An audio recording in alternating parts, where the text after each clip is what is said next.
Screen show हो रही होगी, ये हमारा लैंडिंग पेज है जिसका यूआरएल है upoppass.in। जैसे ही सबसे पहले आप अपना ब्राउजर ऑन करेंगे, उसमें आपको upoppass.in करना है। एंटर करेंगे तो आप हमारे लैंडिंग पेज पर पहुंचेंगे। आज का जो हमारा उद्देश्य है इस वेबिनार का, वो हमारा है ई सिग्नेचर। धीरे धीरे करके मैं सब चीज प्रोसेस में बताऊंगा, शुरुआत से कैसे रजिस्ट्रेशन करते हैं, हमारे में क्या क्या चेंजेस आए, और फिर मैं ई सिग्नेचर पे भी आऊंगा।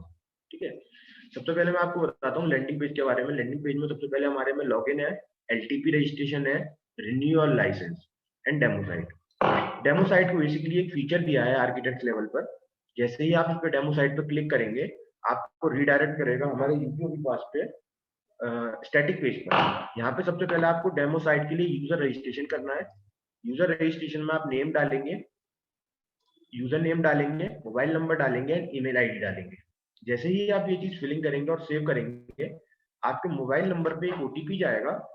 ओटीपी के साथ आपका पासवर्ड भी उसमें मेंशन होगा। ठीक है, वही यूजर नेम और पासवर्ड आपको यहाँ डालना है। जैसे मैं डालता हूँ, मैंने एक रजिस्ट्रेशन कर रखा है ऑलरेडी। मैं आईडी पासवर्ड आपको डाल के दिखाता हूँ।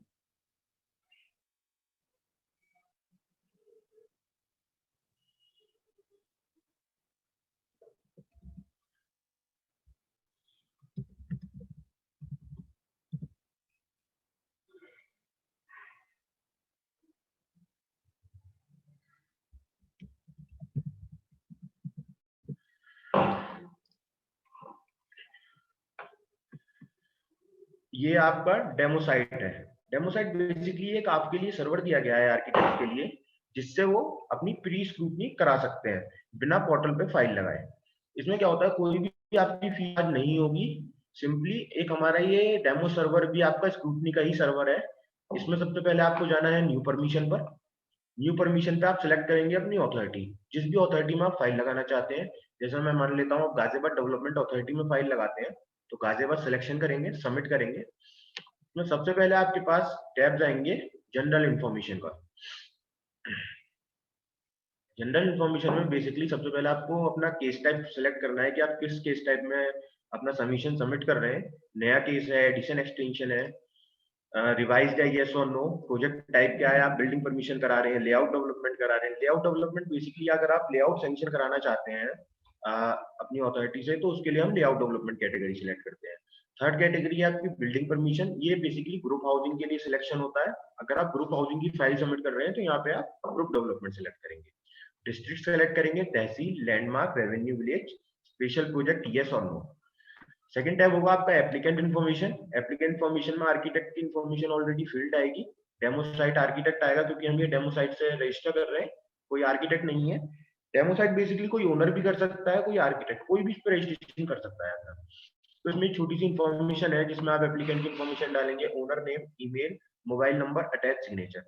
इसमें मैं आपको बताना चाहूंगा, जब आर्किटेक्ट या ओनर अपने ये एप्लीकेंट इन्फॉर्मेशन में सिग्नेचर अटैच करते हैं, तो इसमें ओनर के सिग्नेचर अटैच होते हैं। और ये जो बेसिकली ये होते हैं पीएनजी फॉर्मेट में। यहाँ लिखा है please attach PNG files only. PNG files एक एक्सटेंशन होता है हर इमेज का। जैसे आपके डेस्कटॉप पे, सिस्टम पे कोई भी इमेज सेव्ड होती है, तो उसका एक एक्सटेंशन होता है। इमेज का extension generally JPEG, JPG, PNG, ये वेरियस टाइप के एक्सटेंशन हैं। लेकिन जो हमारा पोर्टल की रिक्वायरमेंट है और हमारा पोर्टल जो एक्सेप्ट करता है, वो है पीएनजी फाइल। अगर आप यहाँ पे पीएनजी फॉर्मेट की ही फाइल लगाते हैं, तभी पोर्टल एक्सेप्ट करेगा, वरना आपकी फाइल अटैच नहीं होगी। अगर आप पीएनजी फॉर्मेट फाइल सिलेक्ट करेंगे इसमें, तो ऑटोमेटिकली फाइल आपकी अटैच हो जाएगी। मैं आपको दिखाता हूँ पीएनजी फॉर्मेट की इसमें एक फाइल पड़ी होगी, तो मैं आपको अटैच करके दिखाता हूँ। अब देखिए ये जेपीईजी फाइल है। देखिए इसमें एक्सटेंशन है इसका जेपीईजी। अब मैं आपको पीएनजी फॉर्मेट की फाइल दिखाता हूँ उसमें।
अब आप देखिए ये हमारी जेपीईजी फॉर्मेट की फाइल है।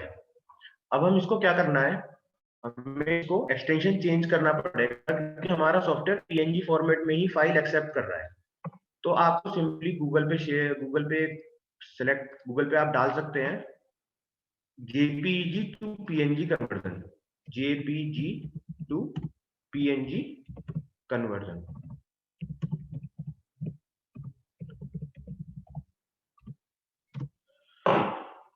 यहां से आप कोई भी लिंक ओपन करेंगे, मैं फर्स्ट लिंक ओपन करता हूं, ठीक है। यहाँ पे JPEG to PNG upload files पे हम क्लिक करेंगे। उसके बाद हम इसकी लोकेशन देंगे, डेस्कटॉप पे है हमारी फाइल।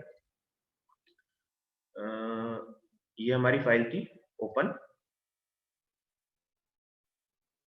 अब देखिए अपलोड हो रही है, ऑनलाइन प्रोसेस हो जाता है कन्वर्टिंग का। डाउनलोड पे हमने क्लिक करा तो ऑटोमेटिकली ये हमारी पीएनजी फॉर्मेट में कन्वर्ट हो चुकी है फाइल। अब इसका एक्सटेंशन हमारा पीएनजी है इस फाइल का, तो यही फाइल आपकी पोर्टल पे अपडेट होगी। अब देखिए आप, मैं इसको सिलेक्शन में, जो हमारा डेमो साइट का पेज है, यहाँ पर मैं अटैच में जाऊंगा, सिलेक्ट करूंगा और डाउनलोड, ये हमारा पीएनजी फॉर्मेट आ गया। इसको सिलेक्शन करेंगे तो ऑटोमेटिकली फाइल हमारी अपलोड हो जाएगी। अब कभी कभी आपके में ये एरर आ सकता है कि please do not use symbol, जैसा कि मेरी फाइल में भी आया है, अंडरस्कोप, @ हैशटैग, ये कोई भी आपका नेमिंग कन्वर्जन में नहीं होना चाहिए। तो सिंपली हम इसका नेमिंग कन्वर्जन चेंज करेंगे।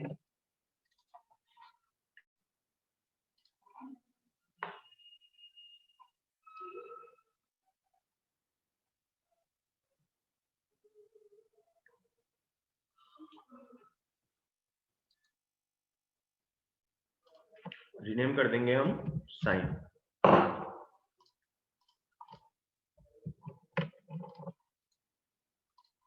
पेस्ट कर दिया हमने। इसके बाद हम इसे अटैच करेंगे तो हमारा सिंपली अटैच हो जाएगा, ना तो उसमें कोई सिंबॉलिक रिप्रेजेंटेशन है और हमारा पीएनजी फॉर्मेट में भी है हमारी फाइल, तो ये इजीली अटैच हो जाएगी। इसके बाद हम साइन पे पीएनजी पे अटैच करा हमने और हमारी साइन पीएनजी अटैच हो चुकी है। आप देख पाएंगे हमारी साइन पीएनजी अटैच हो गई है। थर्ड आपका है एड्रेस लाइन, जो भी आप एड्रेस डालना चाहते हैं, pin code, landline number, consultant name. अब उसके बाद सारी इन्फॉर्मेशन, बेसिक इन्फॉर्मेशन फिल करने के बाद आप यहाँ पे सेव करेंगे। जैसे ही आप यहाँ पे सेव करेंगे, आपकी एक डेमो सर्वर पे भी एक ड्राफ्ट फाइल तैयार हो जाती है, ठीक है।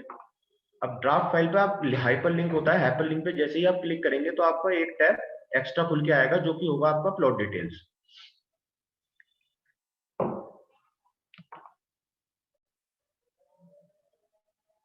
यहाँ पे आपका प्लॉट डिटेल्स आ जाता है। प्लॉट डिटेल्स बेसिकली आप वो डिटेल डालेंगे कि जिस चीज का आप प्लान डालना चाह रहे हैं। जैसे आप रेजिडेंशियल प्लान डाल रहे हैं तो लैंड यूज जोन उसका रेजिडेंशियल होगा, लैंड सब यूज जोन भी रेजिडेंशियल रहेगा। अगर आपके केस में लैंड यूज जोन कॉमर्शियल है तो आप यहाँ कॉमर्शियल सेलेक्ट करेंगे। ऐसे ही लैंड सब यूज जोन में अगर आप जैसे यहाँ कॉमर्शियल करते हैं सिलेक्शन, तो उसके बाद आपसे पूछता है कि मिक्स बिल्टअप एरिया की फाइल है, अनडेवलप्ड एरिया है, या सेंट्रल कॉमर्शियल एरिया है, या होलसेल बिजनेस मार्केट है, मार्केट स्ट्रिक्ट की फाइल है। As per your site requirement आप अपनी ये डाटा फिल करेंगे।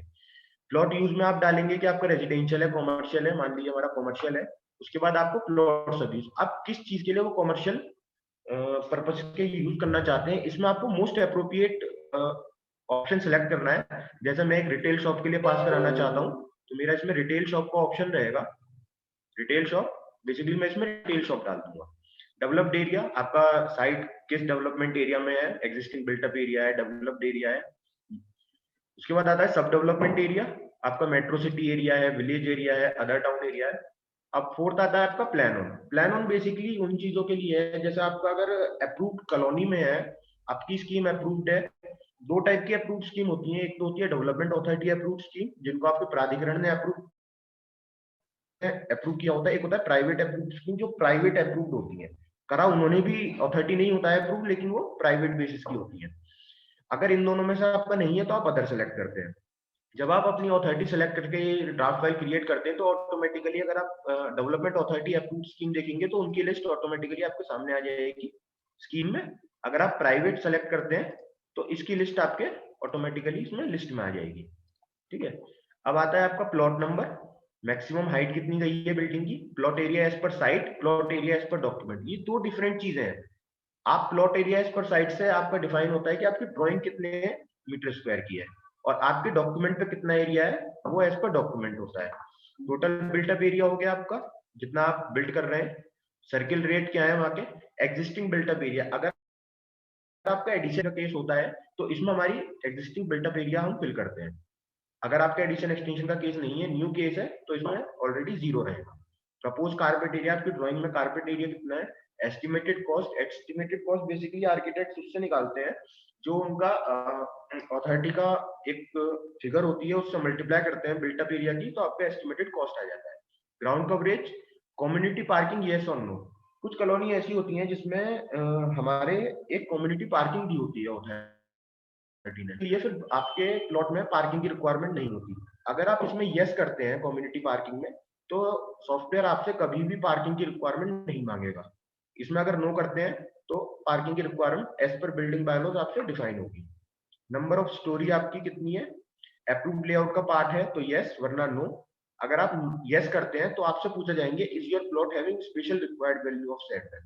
इस लाइन का मतलब ये होता है कि कभी कभी ऐसा होता है हमारे सेटबैक बायलॉज के अकॉर्डिंग नहीं है। मान लीजिए आपके बायलॉज के अकॉर्डिंग तो 2-2 मीटर के सेटबैक है, लेकिन आपके प्लॉट के अकॉर्डिंग 1.5 मीटर के सेटबैक है या फिर 3-3 मीटर के सेटबैक है। हमारे बायलॉज से डिफर हो जाते हैं। क्योंकि हमारा अप्रूव्ड लेआउट है तो हमें वही नॉर्म्स फॉलो करने होते हैं जिस सेटबैक से हमारा लेआउट अप्रूव्ड होता है। तो वहां हमारा ये केस काम आता है, इस plot having special required value of setback. इसमें अगर आप यस करते हैं तो आपसे मार्जिन मांगेगा कि आपको फ्रंट में सेटबैक कितना है, रियर में कितना है, साइड 1 में कितना है, साइड 2 में कितना है। लेआउट सैंक्शन नंबर, जो भी स्टार वाले कॉलम है वो मैंडेटरी है। लेआउट सैंक्शन नंबर अगर आप डालना चाहें तो बिल्कुल डाल सकते हैं, एंड लेआउट सैंक्शन डेट। फिर आपका आता है शेड्यूल ऑफ बाउंड्रीज। इसमें नॉर्थ में क्या है आपका, साउथ में क्या है, वेस्ट में क्या है, ईस्ट में क्या है। मान लीजिए नॉर्थ में मेरा एक प्लॉट है तो उसका मैं नंबर डालूंगा। साउथ में मेरी रोड है तो रोड की मैं विड्थ डालूंगा, कितने विड्थ की मेरी रोड है। वेस्ट में आपका क्या है, एग्जिस्टिंग स्ट्रक्चर है, उसका नेम डाल देंगे। ईस्ट में आपकी रोड है तो रोड की विड्थ डाल देंगे। ये सारा डाटा फिल करने के बाद आपको ऊपर सेव पे क्लिक करना है। सेव पर क्लिक करने के बाद आपको ड्राइंग अटैच करनी है इसमें, और ड्राइंग अटैच करने के बाद आप जाएंगे अप्लाई टू डेमो सर्वर।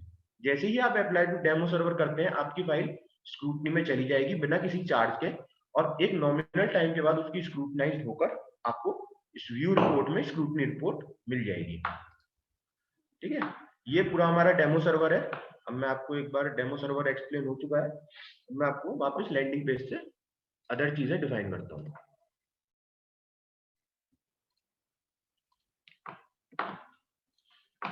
ये हमारा लैंडिंग पेज है। सबसे पहले आर्किटेक्ट्स क्या करते हैं इसमें, एलटीपी रजिस्ट्रेशन में जाएंगे वो। ये बेसिकली आर्किटेक्ट्स या इंजीनियर्स के लिए रजिस्ट्रेशन फॉर्म है। इसमें अपना नेम, बेसिक इन्फॉर्मेशन डालते हैं, नेम हुआ, middle name, last name, professional category, architect है या लाइसेंस इंजीनियर है, क्वालिफिकेशन, एक्सपीरियंस कितना है उन्हें, फर्म का नेम, शॉर्ट प्रोफाइल, अपनी एक शॉर्ट प्रोफाइल, बेसिक प्रोफाइल डालते हैं, nationality, date of birth, postal address, state, city, mobile number, pin code, email.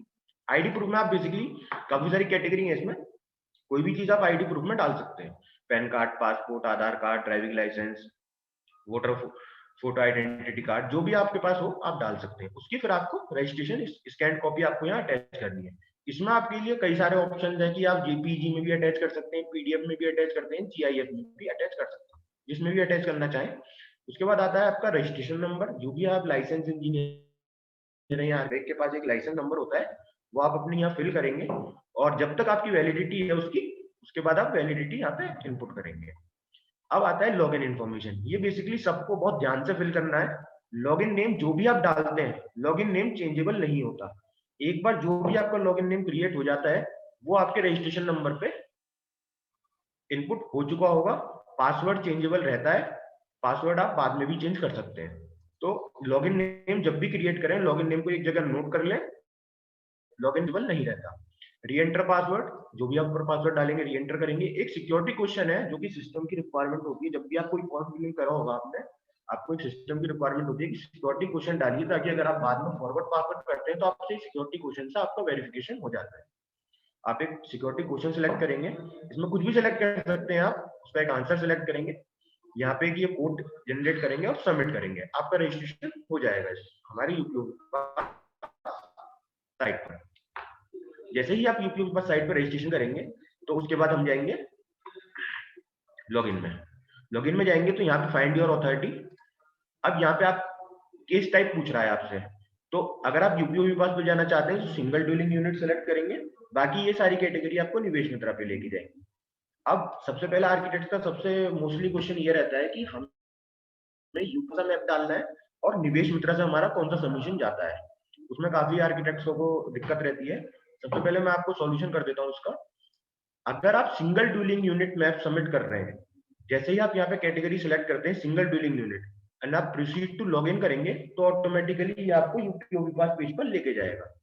लेकिन अगर आप कोई भी अदर कैटेगरी सिलेक्ट करते हैं, मान लीजिए आप commercial, multi unit, group housing, educational, कोई भी अलग कैटेगरी सिलेक्ट करेंगे तो ये आपसे प्रोसीड टू लॉगिन, ये तो डायरेक्ट आपको निवेश मित्रा पे लॉगिन करेगा।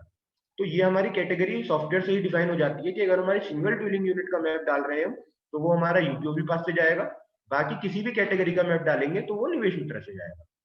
ठीक है, अब बात करते हैं, हम एक single dwelling unit map fill कर रहे हैं, प्रोसीड टू लॉगिन करेंगे। प्रोसीड टू लॉगिन करने से पहले, मैं लॉगिन करने से पहले आपको हमारा स्टैटिक पेज है, स्टैटिक पेज में आपको कई सारे ऑप्शंस मिल रहे हैं आजकल। जैसे आपको टोल फ्री नंबर मिलेगा, अगर आपको कोई भी इशू है पोर्टल के रिगार्डिंग या आपकी किसी भी फाइल के रिगार्डिंग, आप इस टोल फ्री नंबर पे कॉल कर सकते हैं, जो कि अवेलेबल रहता है हर वर्किंग डेज में 10 to 6 PM। ठीक है, सेकंड टैब है आपका query desk. Query desk basically एक क्वेरी हेल्पलाइन है। इसमें आपको एक इंफॉर्मेशन मिलती है कि आप एक टिकट रेस करके अपनी क्वेरी रेस कर सकते हैं, वो भी बताऊंगा मैं आर्किटेक्ट्स को। बेसिकली ये डिफाइन कर रखा है कि आपको क्या क्या स्टेप लेने हैं, मैं आपको लाइव बताऊंगा कि ये कैसे कैसे आपको यूज करना है। उसके बाद आता है आपका ऑनसाइट स्टाफ। हर अथॉरिटी में यूपीओपी पास ऑनलाइन आवास बंधु ने एक बंदा अपॉइंट कर रखा है, वो आपकी मदद के लिए बैठे हुए हैं, जो कि आपको वर्किंग डेज में 10 to 6 PM अवेलेबल रहते हैं। वो बेसिकली आपको ट्रेनिंग देने के लिए है, लोकल सपोर्ट देने के लिए है, और अगर आपको कोई भी इशू आता है तो उसमें आपकी मदद करने के लिए है।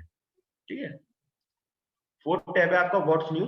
अगर कोई भी अपडेट यूपीओवी पास में या किसी भी रूल्स में कोई अपडेट आता है तो वो आपको व्हाट्स न्यू टैब में दिखेगा। अब जैसे हमने 9 दिसंबर को एक अपडेट करा था, rules for refugee area and multi storey building updated.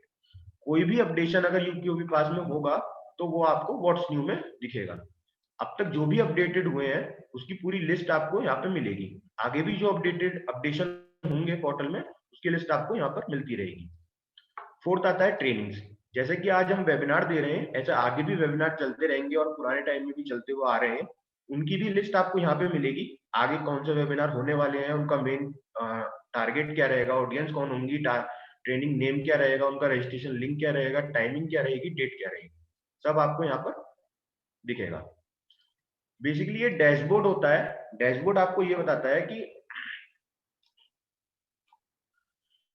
हमारी अथॉरिटी की परफॉर्मेंस कैसी, की यहाँ पे परफॉर्मेंस आती है कि अथॉरिटी में कितनी रिसीव्ड हुई, कितनी पास हुई, कितनी अथॉरिटी ने अप्रूव करी है, स्क्रूटनी पास परसेंटेज कितना है और अथॉरिटी का अप्रूवल परसेंटेज कितना है, ये पूरा आपको चार्ट में क्रिएटेड मिलता है।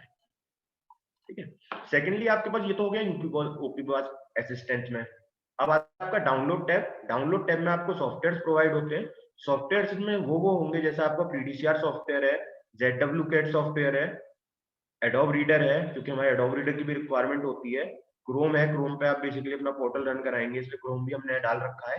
एनीडेस्क, एनीडेस्क एक ऐसा रिमोट एक्सेस सॉफ्टवेयर है जिससे हमारे ऑन साइट मेंबर को आपका रिमोट एक्सेस लेने में हेल्प होती है। सिक्स्थ है आपका जावा।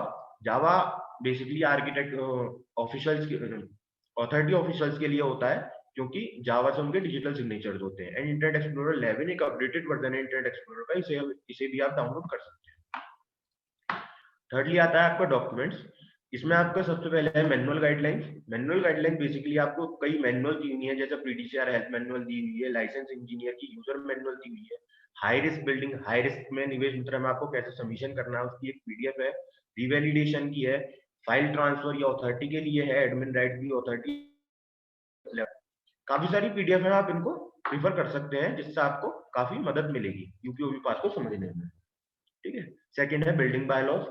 जो अपडेटेड बिल्डिंग बायलॉज होते हैं, जो एज पर स्क्रूटनी में रूल कर रहे हैं, जिससे आपका फाइल स्क्रूटनाइज होती है, वो भी आपको यहाँ पर पीडीएफ के फॉर्म में मिलेंगे। थर्ड आता है गवर्नमेंट ऑर्डर। अगर गवर्नमेंट कोई भी ऑर्डर करती है, गवर्नमेंट जीओ निकलता है, तो इसमें आपको वो गवर्नमेंट जियो मिलेंगे।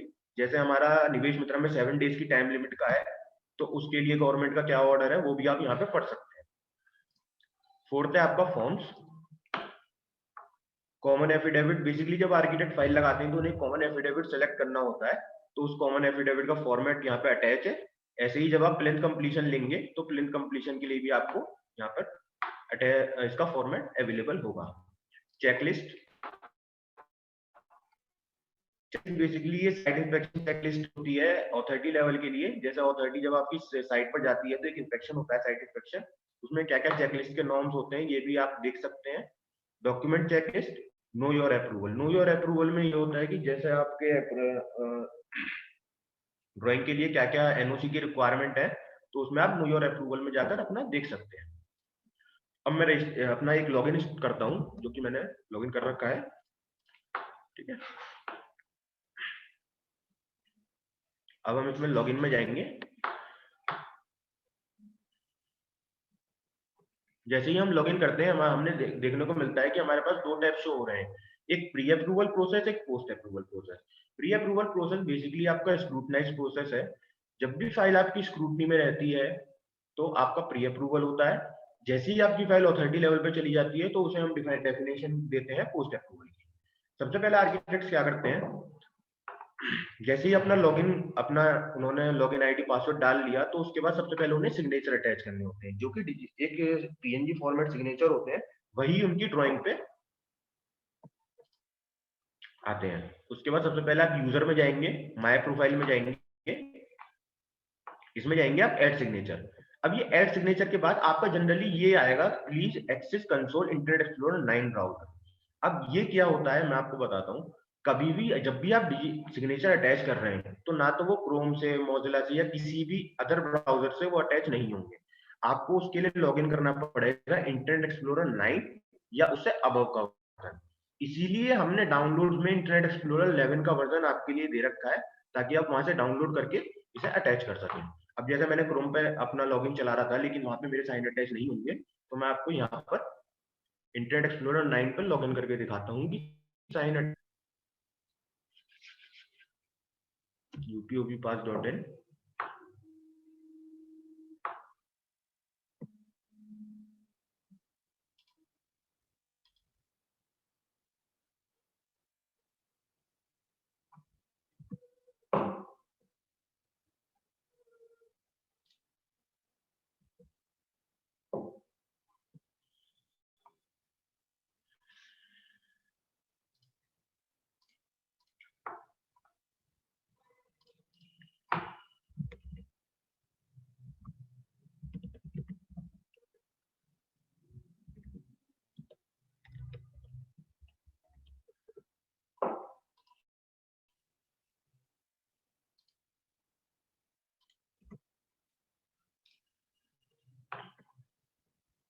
अब जैसे कि आप देख पा रहे हैं मैंने इंटरनेट एक्सप्लोरर 11 में लॉगिन करा है, तो यहाँ पे मुझे अपने साइन अटैच करने में कोई प्रॉब्लम नहीं है।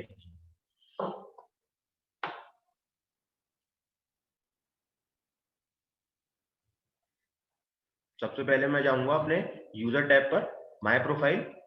माय प्रोफाइल में यहाँ पे बेसिकली मेरी सारी इन्फॉर्मेशन लिखी होगी कि मैंने किस आईडी से रजिस्टर करा है, मेरा मोबाइल नंबर क्या है, जो भी मैंने एट द टाइम रजिस्ट्रेशन डाला होगा वो मेरा शो होगा। एड सिग्नेचर के ऑप्शन पे जाऊंगा मैं।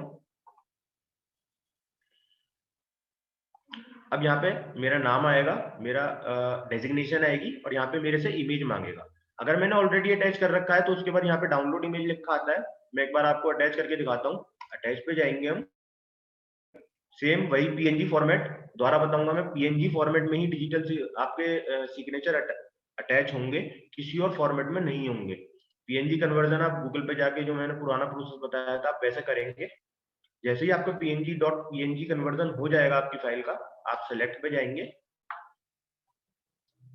यहाँ पे आप सिलेक्शन करेंगे अपनी कोई भी फाइल का जो आपकी पीएनजी कन्वर्टेड हो, साइन की, ओपन करेंगे। यहाँ पे आपके सिग्नेचर अटैच हो चुके हैं। उसके बाद आप करेंगे सेव। यहाँ पे आपको पॉपअप आएगा सिग्नेचर कॉन्फ़िगर्ड सक्सेसफुली, ओके करेंगे। यहाँ पे आपके डिजिटल सिग्नेचर लग चुके हैं। अब फर्स्टली सबसे पहले आर्किटेक्ट प्री अप्रूवल प्रोसेस से स्टार्ट करते हैं अपनी फाइल को सबमिट करने के लिए। सबसे पहले उन्हें जाना होता है न्यू परमिशन पे। न्यू परमिशन पे आर्किटेक्ट जैसे ही जाते हैं उन्हें अपनी अथॉरिटी सेलेक्ट करनी है, किस अथॉरिटी में वो फाइल लगाना चाहते हैं। तो बेसिकली हम अगर गाजियाबाद में लगाना चाह रहे हैं तो गाजियाबाद डेवलपमेंट अथॉरिटी सबमिट करेंगे।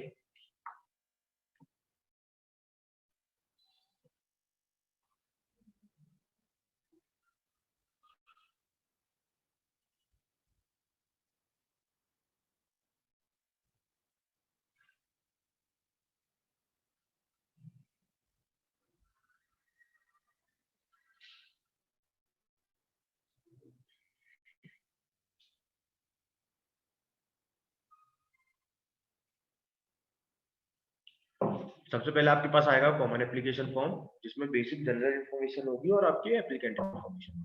जनरल इन्फॉर्मेशन में आप नेचर ऑफ कंस्ट्रक्शन डालेंगे, न्यू, एडिशन, एक्सटेंशन या रिवैलिडेशन। आपको मैं बता देता हूँ, nature of construction at the time of submission, जब आप पेमेंट करके सबमिट कर चुके होते हैं, फाइल को स्क्रूटनी में भेज चुके होते हैं, तो नेचर ऑफ कंस्ट्रक्शन कभी भी चेंज नहीं होगा।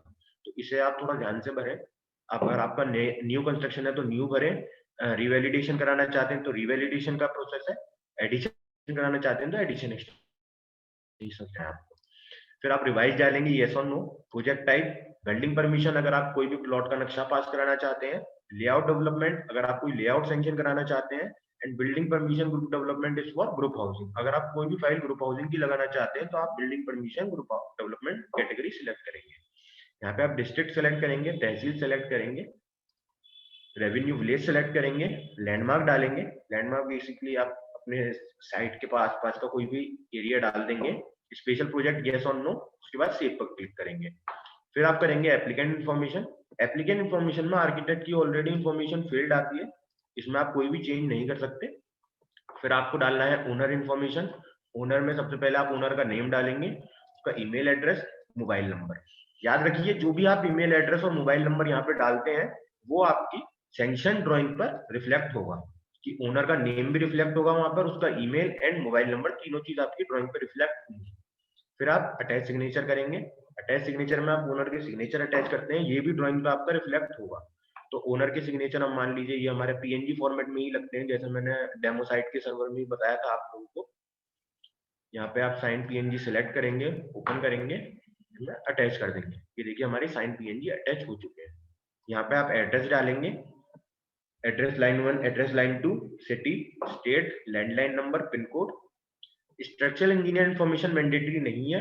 अगर आपको लगता है कि आपको रिक्वायरमेंट है तो आप बिल करते हैं, अगर रिक्वायरमेंट नहीं लगती है आपको तो मत करिए, ठीक है। ये दोनों चीज फिल करने के बाद आप सेव करेंगे तो आप देखेंगे आपका ड्राफ्ट फाइल में एक ड्राफ्ट नंबर क्रिएट हो जाता है। देखिए जैसे ये कई सारे ड्राफ्ट फाइल क्रिएटेड है, हम जीडीए की फाइल उठाते हैं तो वो डाटा फिल करने के बाद आपका ये टेम्परेरी नंबर, जिसे हम ड्राफ्ट नंबर बोलते हैं, वो आपका क्रिएट हो जाता है। उसके हाइपर लिंक पे आप क्लिक करेंगे और उसके बाद आप फाइल की अदर डिटेल्स फिल करेंगे।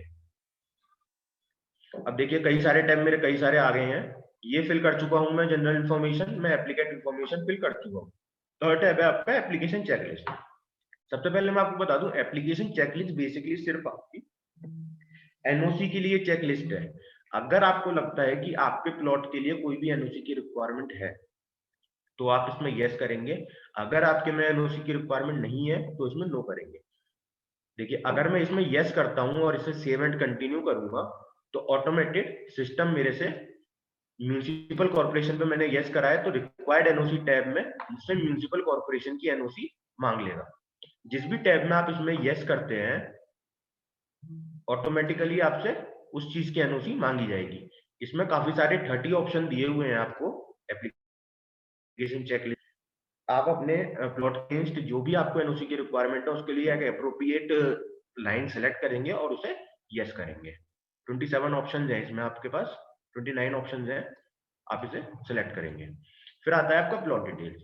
प्लॉट डिटेल्स एक ऐसा टैब है जिसको आर्किटेक्ट या इंजीनियर को काफी ध्यान से फिल करना है, क्योंकि जो आपका स्क्रूटनी प्रोसेस होता है वो इसी प्लॉट डिटेल्स के बेसिस पे होता है। एज पर प्लॉट डिटेल्स आपकी फाइल स्क्रूटनाइज होती है। अगर प्लॉट डिटेल्स में कोई भी इशू कोई भी चीज आप गलत फिल करते हैं तो ऑटोमेटिकली स्क्रूटनी रिपोर्ट में इशू आएगा ही आएगा। तो अगर आप प्लॉट डिटेल्स ठीक कर फिल करेंगे तो आपकी ऑटोमेटिक स्क्रूटनी सही ठीक ठीक तरीके से होगी। सबसे पहले अगर हम बेसिक रेजिडेंशियल प्लान की बात करते हैं तो रेजिडेंशियल में लैंड यूज हमारा रेजिडेंशियल रहता है। लैंड सब यूज भी हम रेजिडेंशियल डालेंगे अगर हमारा नॉर्मल है, प्लॉट यूज डालेंगे हम इसमें रेजिडेंशियल। थर्डली आता है प्लॉट सब यूज। अब इसमें आर्किटेक्ट को सबसे ज्यादा दिक्कत रहती है कि वो तरीके से अगर उनका अप्रूव लेआउट होता है, अप्रूव कॉलोनी का पार्ट है, तो वो प्लॉटेड रेसी डेवलपमेंट सेलेक्ट कर देते हैं। इसमें मैं आपको बताना चाहूंगा, अगर आप लेआउट सेंक्शन करा रहे हैं तो आपको सिलेक्ट करना है प्लॉटेड रेजी डेवलपमेंट। लेकिन आप किसी प्लॉट का मैप सेंक्शन कराने हैं तो उसके लिए अदर कैटेगरी आप सेलेक्ट करेंगे। ये कैटेगरी कैसे डिफाइन होती है? अगर आपका 0 to 300 मीटर स्क्वायर का प्लॉट है, उसके लिए आप लेंगे row house category. Building bylaws कहते हैं 0 to 300 आपका रो हाउस कैटेगरी में आता है, 300 to 500 आपका सेमी डिटैच कैटेगरी में आता है, and 500 to 2000 meter square plots are going into detach category. ठीक है, ये 3 टाइप की कैटेगरी डिफाइंड है। बाकी अगर आप मल्टी यूनिट पास करा रहे हैं तो आप रेजिडेंशियल अपार्टमेंट डालेंगे, ग्रुप हाउसिंग करा रहे हैं तो ग्रुप हाउसिंग कैटेगरी सिलेक्ट करेंगे। एज पर योर रिक्वायरमेंट यहाँ पे काफी सारे ऑप्शन है। अगर आप ईडब्ल्यूएस सेंक्शन करा रहे हैं तो EWS category, LIG low income group की हाउसिंग पास कराना चाहते हैं तो एलआईजी कैटेगरी। ठीक है, उसके बाद आता है डेवलपमेंट एरिया। डेवलपमेंट एरिया में बेसिकली आपका किस टाइप का है, निर्मित क्षेत्र की फाइल है तो एग्जिस्टिंग बिल्टअप एरिया है, न्यू एरिया है। ये एज पर साइट आर्किटेक्ट या इंजीनियर्स को पता होता है कि हमारी साइट किस कंडीशन में लाया करती है। फिर आता है सब डेवलपमेंट एरिया। अगर आपके मेट्रो सिटी एरिया के अंदर है प्लॉट तो मेट्रो सिटी, वरना भी अदर टाउन एरिया। फिर आता है घाटा अर्जी नंबर, जो भी आपका प्लॉट का नंबर है वो आप डाल सकते हैं। मैक्सिमम बिल्डिंग हाइट, कितनी बिल्डिंग तक, कितनी हाइट तक आप अपनी बिल्डिंग को डिजाइन कर रहे हैं वो हाइट लिखनी है। प्लॉट एरिया पर साइट, प्लॉट एरिया पर डॉक्यूमेंट। एग्जिस्टिंग बिल्टअप एरिया, यहाँ पे आपको डालना है, पहले आता है टोटल बिल्टअप एरिया, जितना आप के ड्राइंग के हिसाब से आपका टोटल बिल्टअप एरिया है वो फिल करना है। सर्किल रेट आपके प्लॉट के हिसाब से कितने हैं वो फिल करने हैं। एग्जिस्टिंग बिल्टअप एरिया, अगर आपका केस टाइप एडिशन एक्सटेंशन का है तो आपको इसका यूज आएगा एग्जिस्टिंग बिल्टअप एरिया, जो कि मौके पे बना हुआ है। जितना बिल्टअप एरिया आपने मौके पर बना रखा है तो वो एग्जिस्टिंग बिल्टअप एरिया में आएगा। अब आता है प्रपोज कारपेट एरिया, जितना आपकी ड्राइंग में प्रपोज कारपेट एरिया है वो आपको यहाँ फिल करना है। यहाँ पे आता है एस्टिमेटेड कॉस्ट इंक्लूडिंग, वही एक यूनिट भी आपने बिल्टअप एरिया को आप ऑथोरिटी के चार्ज से मल्टीप्लाई करके हमारी एस्टिमेटेड कॉस्ट आ जाती है। Ground coverage, the maximum coverage of any floor is called the ground coverage. आप अपना ग्राउंड कवरेज डालेंगे। ठीक है, कम्युनिटी पार्किंग, अगर आपके अप्रूव्ड कॉलोनी में कोई भी कम्युनिटी पार्किंग दे रखी है जिसकी वजह से आपके प्लॉट में पार्किंग की रिक्वायरमेंट नहीं होनी चाहिए तो आप यस करेंगे, वरना ऐसा नो करेंगे। Number of stories including ground floor, कितनी स्टोरी तक आप डिजाइन कर रहे हैं वो फिल करेंगे। अप्रूव लेआउट, यस और no, is your approve layout, अगर अप्रूव कॉलोनी का है तो यस, वरना नो। अगर अप्रूव कॉलोनी का होता है तो आपके पास एक ऑप्शन आएगा, इस plotting having special required value of setback. Generally क्या होता है, अगर हमारी अप्रूव लेआउट है तो उसमें सेटबैक हमारे बायलॉज के अकॉर्डिंग नहीं होते। कभी कभी जैसे अगर हमारे बायलॉज के अकॉर्डिंग तो 2-2 मीटर के सेटबैक लगने हैं, लेकिन हमारा जो लेआउट सेंक्शन है वो 1.5 मीटर पे या 3-3 मीटर पे सेंक्शन है, तो वहां हमारा ये ऑप्शन काम आता है। इसमें आप अपनी स्पेशल वैल्यू ऑफ सेटबैक डालेंगे, यस और नो। जैसे ही यस करेंगे आप इसमें, अगर स्पेशल वैल्यू ऑफ सेटबैक है तो आपसे फ्रंट का, रियर का, साइड 1 साइड 2 आपसे ऑलरेडी डिमांड कर लेगा सॉफ्टवेयर। ठीक है, layout sanction number, layout sanction date mandatory नहीं है, डालना चाहे डाल सकते हैं, वरना कोई नीड नहीं है। तो बाउंड्री आसपास, नॉर्थ में, साउथ में, ईस्ट में, वेस्ट में, आपकी बाउंड्री में है क्या क्या। मान लीजिए नॉर्थ में आपकी रोड है तो रोड कितने मीटर की है, प्लॉट है तो प्लॉट का नंबर क्या है, एग्जिस्टिंग स्ट्रक्चर है तो उसका नेम क्या है, ये पूरा आप फिल करेंगे। ठीक है, प्लॉट डिटेल्स आ गए। अब आता है आपका जियो लोकेशन। ये जियो लोकेशन बेसिकली कई आर्किटेक्ट यूज नहीं करते, लेकिन ये अभी मैंडेटरी हमारे पोर्टल में है नहीं, आप डालना चाहें तो डाल सकते हैं। इसके लिए क्या होता है, सबसे पहले आप अपना साइट पर जाकर अपने प्लॉट के 4 कोऑर्डिनेट्स पे जाकर गूगल से उनके कोऑर्डिनेट्स लेते हैं। जैसे ही आप गूगल मैप से कोऑर्डिनेट्स लेंगे, हर पॉइंट पर आपको एक लैटिट्यूड मिलता है, एक लॉन्गिट्यूड मिलता है। उसको आपको यहाँ फिल करना है कि आपका लैटिट्यूड कितना है पॉइंट का, लॉन्गिट्यूड कितना है। अब जैसे कोई भी प्लॉट है तो उसके मिनिमम 4 कोऑर्डिनेट्स होते ही होते हैं। ठीक है, तो इसमें आपको मिनिमम 4 कोऑर्डिनेट्स का ऑप्शन है। अगर आपका प्लॉट 4 नहीं है, 6 कोऑर्डिनेट है, तो उसके बाद आप ऐड भी कर सकते हैं। जैसे ही आप यहाँ पे कोऑर्डिनेट डालेंगे, नीचे आपको लेंथ पूछा जाएगा कि फर्स्ट कोऑर्डिनेट से सेकंड कोऑर्डिनेट तक आपकी लेंथ कितनी है प्लॉट की, सेकंड कोऑर्डिनेट से थर्ड कोऑर्डिनेट तक क्या है। बेसिकली डायमेंशन हो जाएंगी आपकी प्लॉट की कि एक साइड कितनी है, सेकंड साइड कितनी है, थर्ड साइड कितनी है, उसमें आप फिल कर देंगे जितने मीटर में है आपकी। ठीक है, तो आप इसे सेव करेंगे तो आपकी जियो लोकेशन सेव हो जाएगी। इससे क्या है, जो हमारे अथॉरिटी ऑफिशियल्स होते हैं जब साइट इंस्पेक्शन करते हैं तो गूगल मैप की लोकेशन से आपकी साइट को लोकेट कर सकते हैं। थर्ड टैप, अब कॉमन एप्लीकेशन फॉर्म आप सबको क्लियर हो चुका है। अब आते हैं हम रिक्वायर्ड एनओसी पे। रिक्वायर्ड एनओसी में सिर्फ वो चीजें आएंगी अगर आप एप्लीकेशन चेकलिस्ट में यस करते हैं। एंड कुछ एनओसी ऐसी होती हैं जो हमें निवेश मित्रा के थ्रू अप्लाई करनी होती है, जिनका ऑप्शन आपको एप्लीकेशन चेकलिस्ट में नहीं मिलेगा। जैसे फायर की एनओसी है, फॉरेस्ट की एनओसी है, वो आपको निवेश मित्रा से मिलती है। तो अगर आप निवेश मित्रा का कोई प्रपोजल लगा रहे हैं तो वहां पे आपको यस करना होगा, और वहां से आप जब रीडायरेक्ट करेंगे यूपीआई पास पे तो ऑटोमेटिकली सिस्टम उसे डिमांड कर लेगा। फिर आते हैं आप डॉक्यूमेंट्स में। डॉक्यूमेंट्स में दो टाइप के डॉक्यूमेंट्स की डिमांड होती है, एक होते हैं मैंडेटरी डॉक्यूमेंट, एक होते हैं कंडीशनली मैंडेटरी डॉक्यूमेंट। इसमें बेसिकली कि कंडीशनली मैंडेटरी डॉक्यूमेंट का मतलब है कि हम लगा भी सकते हैं, नहीं भी, ऐसा नहीं है। कंडीशनली मैंडेटरी डॉक्यूमेंट का मतलब है कि as per plot, as per condition आपको कुछ डॉक्यूमेंट्स मैंडेटरी हैं तो वो आपको अटैच करने हैं। सबसे पहले बात करते हैं आपके मैंडेटरी डॉक्यूमेंट्स की। मैंडेटरी डॉक्यूमेंट्स में तो आपका आर्किटेक्ट का रजिस्ट्रेशन सर्टिफिकेट आ जाता है, कॉमन एफिडेविट जो कि बेसिकली एक स्टाम्प पेपर पे लग के आप सबमिट करते हैं, कैलकुलेशन शीट जो आर्किटेक्ट से शीट बनाते हैं एस्टिमेशन की, वो अटैच होती है, आपके प्लॉट की रजिस्ट्रेशन डीड सेलेक्ट होती है। फिर आते हैं कंडीशनली मैंडेटरी डॉक्यूमेंट में। इसमें सेल डीड अटैच मांग रहा है, म्यूटेशन डॉक्यूमेंट। अगर सॉफ्टवेयर को लगता है कि नहीं आपके प्लॉट के लिए इस डॉक्यूमेंट की भी रिक्वायरमेंट है तो वो ऑटोमेटिकली कंडीशनली मैंडेटरी डॉक्यूमेंट में आपसे डिमांड करेगा। ठीक है। इसमें जैसे ही आप कोई भी फाइल अटैच करेंगे तो इसमें भी आपके पास कई सारे ऑप्शन रहते हैं, जैसे कि आप इसमें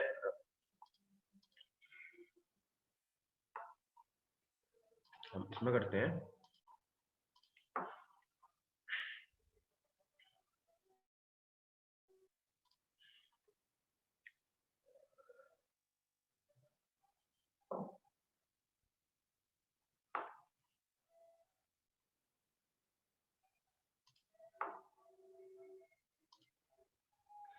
जैसे ही आप इसमें आर्किटेक्ट रजिस्ट्रेशन सर्टिफिकेट अटैच कर रहे हैं आपसे सेलेक्ट फाइल का ऑप्शन मांगता है।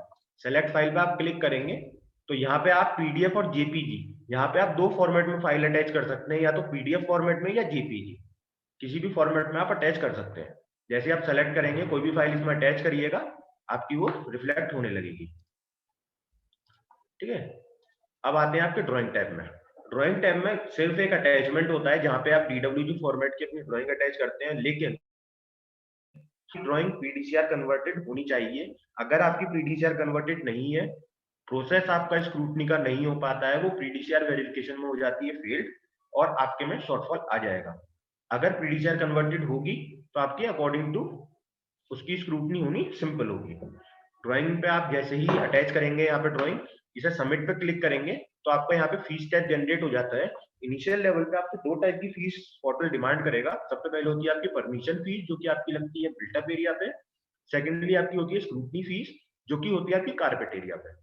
इन दोनों फीस को सबमिट करने के बाद जब आप प्रपोजल को फाइनल सबमिशन देते हैं, सबमिट पे क्लिक करेंगे तो आपका ये प्रपोजल प्री अप्रूवल के सबमिटेड फाइल स्टेप में फाइल आपकी स्किप कर जाती है, जम कर जाएगी आपकी सबमिटेड फाइल में।